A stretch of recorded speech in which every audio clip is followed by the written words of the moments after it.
Précédemment, dans Rufus. Rufus parvient à compter le nombre de soleils dans le ciel du désert, mais quand vient le temps de poursuivre son entraînement, sa grande fatigue l'y en empêche. Thorn guide Rufus jusqu'à l'Institut des songes et lui présente son maître, Roloff, un vieil homme en chaise roulante. Ce dernier prend Rufus à part pour lui poser des questions sur son état. Roloff croit que la fatigue de Rufus est due à ce que retient son sceau. Il lui conseille de prendre un remède particulier, un sérum, pour régler ses problèmes de fatigue.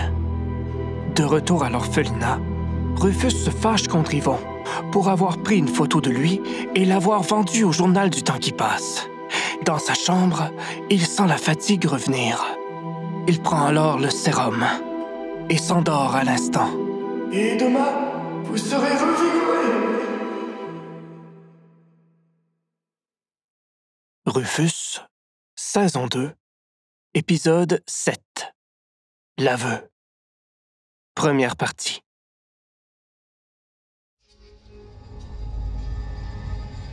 L'homme marche dans la nuit. Il sort d'une vieille épave pourrie, englouti sous les tentacules d'un mollusque géant. Dans l'horizon noir, une personne à la carrure longue et svelte se meut jusqu'à lui. Tout est en place. Je n'en crois pas mes yeux. C'est vous! Et le gamin? Endormi. Comment vous sentez-vous? Mène-moi au champ de rose. Mais ensuite... Tu verras. Un volcan endormi découpe le ciel au-dessus de leur tête. Et il monte. Monte. À travers la rocaille.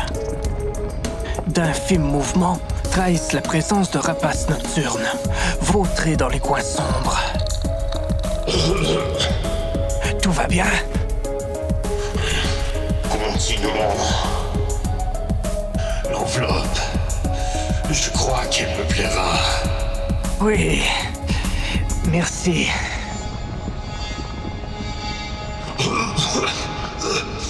Vous êtes fatigué? Peu importe. Vous voulez qu'on s'arrête? Il y en a encore pour des... Oh non! Il faut atteindre le passage blanc! Le passage blanc, vite!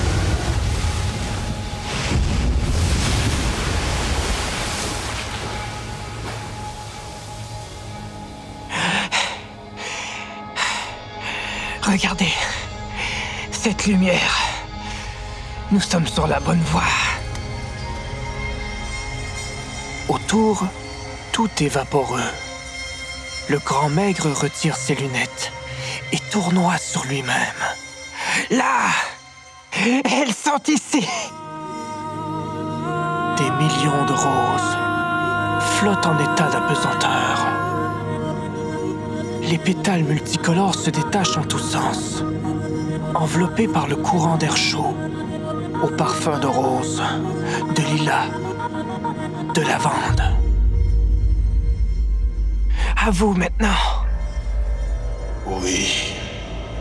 Dépêchons. Il continue, au-delà du champ de roses, là où d'épais nuages se heurtent les uns aux autres. Tout devient gris et noir, comme dans une grotte. Le souffle du vent donne l'effet de petits fils glacés sur leur peau blanche. Tandis qu'ils avancent, la pluie débute. Mais ce n'est pas de la pluie ordinaire. Ce sont des couteaux. Un nombre incalculable de couteaux qui fusent du ciel. Ça va aller? Continuons. Le chemin mort. Prenons-le. Oui. Ils continuent, un devant l'autre, en tâchant d'esquiver les couteaux. Ils avancent, avancent encore. Et d'un coup, ils s'arrêtent. Un espace se creuse au milieu des lames, qui se fusionnent jusqu'à former des murs. À leurs pieds, un petit arbuste vert lustré brille dans le sinistre décor. Ils sont là. Vous aviez raison. Cramponnez-vous. L'homme maigre arrache une branche de l'arbuste. Elle est couverte de fruits bruns. Des fruits bruns de la taille d'une noix. Nous y sommes! Enfin!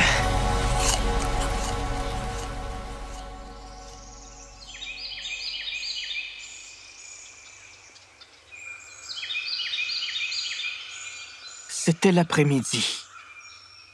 Les soleils brillaient. Le feuillage des arbres suintait des averses de la veille. Par réflexe, Rufus étendit ses bras vers le haut. Il ne bâilla pas. Il n'éprouva pas non plus le besoin de se retourner sur son lit, ni même de refermer les yeux. Il était complètement réveillé et plus énergique que jamais. Le sérum avait fait effet. Rufus saisit son carnet pour y inscrire son rêve. L'action d'écrire en ravivait le souvenir. Depuis un moment déjà, il rêvait à la maison de paille. Mais cette fois-ci, c'était différent. Et non moins étrange. La vieille épave, la pieuvre géante, le volcan, les roses, les couteaux. Et surtout, cette personne qui l'accompagnait tout au long du rêve. Celle qui veillait à ce que tout se passe bien. Rufus sentit un petit picotement au l'abdomen. Il reconnaissait très bien cette personne. C'était l'une des personnes qu'il connaissait le plus au monde. Émile. Rufus serra le poing. Il n'avait toujours pas de nouvelles de Saul, après presque un mois. Sa lettre demeurait toujours sans réponse. Comme oubliée.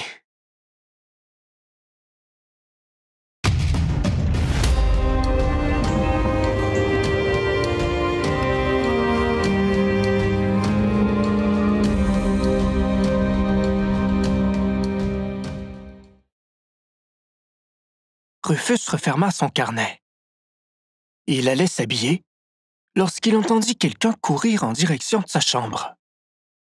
Il s'abrilla avec sa couette avant que sa porte ne s'ouvre à la volée. L'adolescente qui surgit avait le teint clair et portait une longue chemise de velours noir. « Sarah ?» Sarah ne répondit pas. Elle se rua sur le garde-robe et força la porte en miroir jusqu'à ce qu'elle flanche. « Qu'est-ce que tu fais ?» Elle fouilla le garde-robe, puis se vira vers lui. « Tu dors avec cette boussole autour du cou ?» Rufus redressa sa couverture par-dessus ses pectoraux. « Il faudrait que je m'habille. » Sarah, dont les tresses faisaient de grandes vagues, passa à l'armoire, abandonnant les vêtements pêle-mêle dans le garde-robe. « Arrête! Arrête! Qu'est-ce qui te prend? Il doit bien y avoir quelque chose. » Courage, acceptation. C'est quoi cette feuille? Rufus abandonna toute réserve et arracha aussitôt la feuille des mains de Sarah. Il la déchira avec fougue et laissa tomber ses fragments sur le plancher. La seconde suivante, son visage s'empourpra. Il se trouvait debout, à moitié nu, devant Sarah. Il venait finalement de gagner son attention. Mais maintenant, elle le considérait comme un crétin de classe mondiale. Heureusement pour lui, une autre personne accourut tout à coup. « Sarah? Qu'est-ce que tu fais là? » Yvon se tenait sur le pas de la porte. « Ce gars m'intrigue. »« Tu parles de Rufus? Wow, lâche ça! C'est son carnet! C'est pas de tes affaires! » Sarah balança le carnet vers l'arrière et croisa les bras. « Ce gars arrive du sud, et tout à coup, on ne parle plus que de lui. Le roi lui donne la place d'un autre concurrent. Il le met au duel de fermeture, et Thorne... »« T'es jalouse ou quoi? » Qu'est-ce que j'en ai à faire du duel de fermeture? À la réunion, ce gars n'avait même pas l'air de comprendre ce qu'il faisait là. Tout ça, c'est pas normal. Peux-tu arrêter de m'appeler ce gars? Sarah se retourna vers lui. T'es quel type de rêveur? Quoi? Tu peux pas me nommer ton type. C'est ce que je pensais. Tu connais rien. Elle souleva le matelas. Il y a sûrement une explication quelque part. Tu paies le roi? Non, et tu trouveras rien ici. Yvon acquiesça d'un signe de tête. Ruf est pas un menteur, je le connais bien, moi. Il ne nota pas que sa remarque avait eu l'effet d'un coup de masse sur la tête de son ami. Thorn l'entraîne. Pourquoi? Quelque chose nous échappe. Yvon braqua ses yeux sur Rufus. Tous deux attendaient une réponse qu'il ne pouvait fournir. Yvon se résigna. Oh, c'est pas grave. Tout le monde a ses secrets, après tout. Pas moi. Tout le monde sauf toi, alors. D'ailleurs, Jade voulait faire une soirée ce soir. Vous vous êtes déjà croisés, Ruf, et elle participe au tournoi. Ça vous dirait? À inviter. Mais c'est ce que je fais. Je t'invite. Sarah détala sans rien dire, aussi subitement qu'elle était arrivée. Et la voix de Jason retentit bientôt du corridor. Ah! Toi, tu es la copine de Rufus, je présume. Enchanté. Je m'en venais vérifier que tout allait bien. C'est un peu mon rôle ici. Tu t'en vas déjà? Jason fit son apparition dans la chambre. Pas jasante, la petite, mais très jolie. J'espère qu'elle n'a pas déguerpi par ma faute.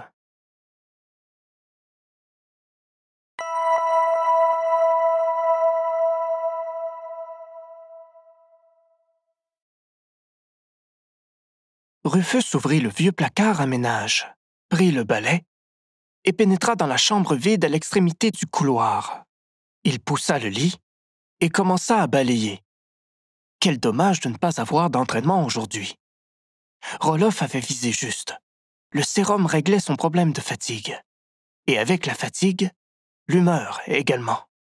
Aujourd'hui, il n'entretenait plus aucune rancœur envers Yvon. Il trouvait même sa réaction de la veille démesurée. Quant à Rémi et Émile, il leur réécrirait. Ça ne servait à rien de se mettre en colère après eux.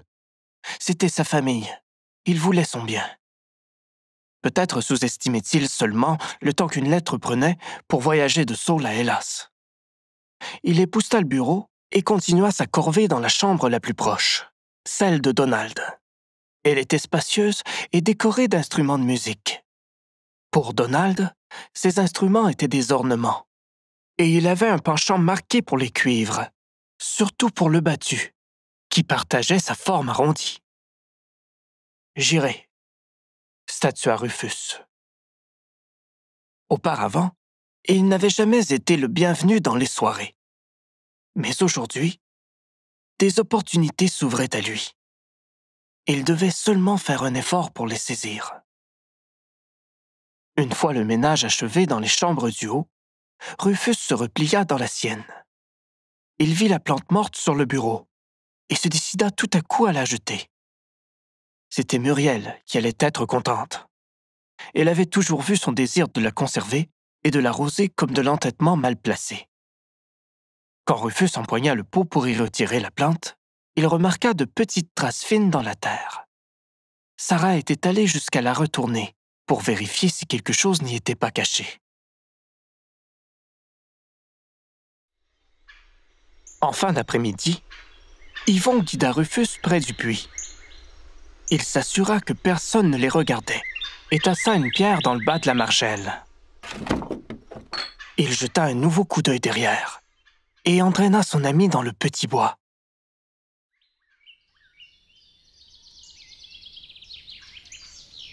Regarde ce que j'ai. Il y en a assez pour nous deux. Yvon lui montra une bouteille à moitié entamée. C'est un produit de mon village natal, Akoma. En plein centre des terres sablonneuses, il y a une étendue fertile où on fait les vendanges. Avec les tempêtes de sable, je ne sais même plus si ces champs existent. Où as-tu trouvé ça? Yvon détourna les yeux. La réserve personnelle de Jason. Tiens. J'aime pas trop le... Moi non plus, mais ça provoque un effet vraiment spécial. Rufus fixa l'étiquette de la bouteille avec réticence. Bon. Après tout, ce ne serait pas pire qu'avec Cole. Il se pinça le nez et ferma les yeux. Pas si mauvais, à part l'arrière-goût d'éthanol. Ça goûtait les fleurs. C'est l'hibiscus. Prends-en encore. À nouveau, Rufus se dépêcha d'avaler le liquide, qui lui laissa une légère sensation de brûlure dans le gosier. Il se racla la gorge et s'aperçut qu'Yvon le dévisageait, l'air moqueur. Il se décida alors à prendre une vraie gorgée, à la cool, et en même temps, il concentra ses efforts à effacer la répulsion de son visage. Voilà! Je me disais bien que tu étais capable. Tout le monde est capable. Mais c'est pas forcément plaisant. Il reprit une gorgée et passa la bouteille à son ami, qui semblait plus détendu que d'habitude. Il bottait des cailloux, assis sur un tronc d'arbre. Elle te plaît, cette fille. Hein? Qui? Ta copine. Sarah? Pas mon genre. Pourquoi? Tu rougis dès que quelqu'un en parle. Encore là. Tu vois? Pourquoi vous me parlez tous d'elle? Je ne la connais même pas. En fait, plus je la connais, et plus je la trouve bizarre. Passe-moi ça. Pour être bizarre, elle l'est. Du genre sauvage. Mais c'est un genre, quand même. Ça pourrait te plaire. Si on arrêtait de parler d'elle. Rufus arracha une racine du sol, découvrant une horde de coléoptères noirs. Ceux-ci se réfugièrent sous une roche, tandis qu'Yvon, qui se balançait sur son tronc d'arbre, manqua de tomber à la renverse. Ça fait longtemps que tu la connais? Ouais. On a fait l'institut d'apprentissage ensemble. Elle n'avait pas d'amis, à part le chien de la maison en face de l'école. Elle allait lui parler pendant les pauses, à travers le grillage.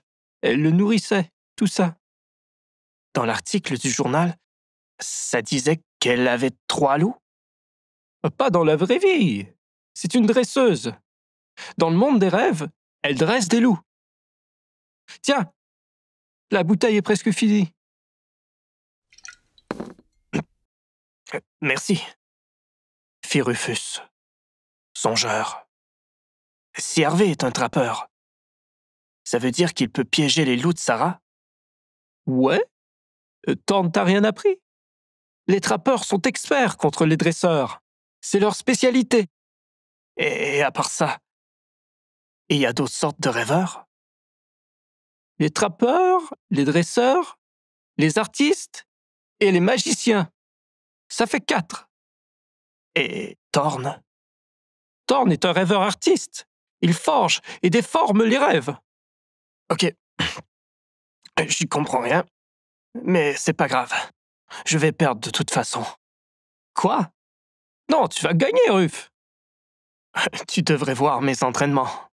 Thorne agit comme si son seul but était d'éviter la catastrophe. Pourquoi il t'entraînerait s'il ne croyait pas en toi? Pour me protéger. Quoi? Il veut me protéger, je sais pas. Tu me passes la bouteille? Elle est vide. Il va y en avoir d'autres chez Jade. Tu viens? Rufus fit oui de la tête.